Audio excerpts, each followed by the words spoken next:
अच्छा, कभी आपने सोचा है कि जैसे पुरुष आपस में मजाक करते हैं ना, हाँ हाँ। मान लीजिए किसी ने कह दिया, अरे बड़े आलसी हो, हाँ, तो वो ज्यादातर हंसी में उड़ जाता है। बिल्कुल हल्के में ले लेते हैं। पर वही बात, वैसी ही हल्की सी टिप्पणी हाँ। अगर किसी महिला के लिए हो, तो उसका असर हम्म। कुछ ज्यादा गहरा क्यों लगता है? ये जो फर्क आप कह रहे हैं ना, ये असल में काफी हद तक हमारी सामाजिक कंडीशनिंग से जुड़ा हुआ है। सामाजिक कंडीशनिंग मतलब? मतलब जिस तरह से समाज हमें बचपन से पालता है, ओके। जो उम्मीदें रखता है जाने अनजाने, ओके। वो तय करता है कि हम आलोचना जैसी चीजों पर कैसे रिएक्ट करेंगे, कैसा महसूस करेंगे। अच्छा। एक तरह से दिमाग में बैठ जाती हैं ये बातें। हाँ, ये कंडीशनिंग वाली बात सोचने वाली है।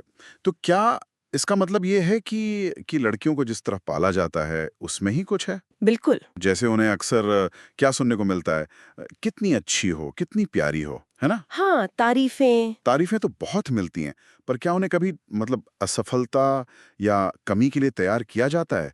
ऐसा लगता है जैसे हमेशा परफेक्ट ही रहना है। सही पकड़ा आपने, बिल्कुल यही बात है। और फिर होता क्या है, नतीजा ये होता है कि जब आलोचना होती है ना, हाँ, तो कई महिलाएं उसे एकदम व्यक्तिगत मान लेती हैं। अपनी कमी, अपनी विफलता। हाँ, उन्हें लगता है सारी गलती उन्हीं की है, क्योंकि उन्हें कभी खुलकर अ, इंसान बनने का मौका ही नहीं दिया गया। इंसान बनने का मतलब?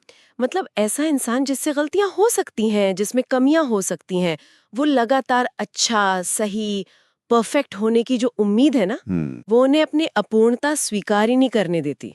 इसीलिए स्रोत में कहा गया है कि आलोचना कभी-कभी उनकी आत्मा तक हिला सकती है। आत्मा तक? बाप रे, ये तो बहुत गहरा असर है। हाँ, क्योंकि ये उनके पूरे होने पर ही सवाल उठा देती है। तो अगर ये सब बाहरी उम्मीदों और तारीफों का एक जाल जैसा है, तो फिर इससे निकलने का रास्ता, क्या वो अंदर से ही आएगा? हाँ, बिल्कुल। शायद। अपनी कीमत दूसरों की राय से ना आंकना, खुद की समझ, खुद की मंजूरी पर जोर देना। सही दिशा में सोच रहे हैं। और और क्या आलोचना को हम ऐसे देख सकते हैं कि ये कोई हमला नहीं, बल्कि कुछ सीखने का मौका है, खुद को बेहतर बनाने का। बिल्कुल। और यही यही इस पूरे विश्लेषण का निचोड़ है।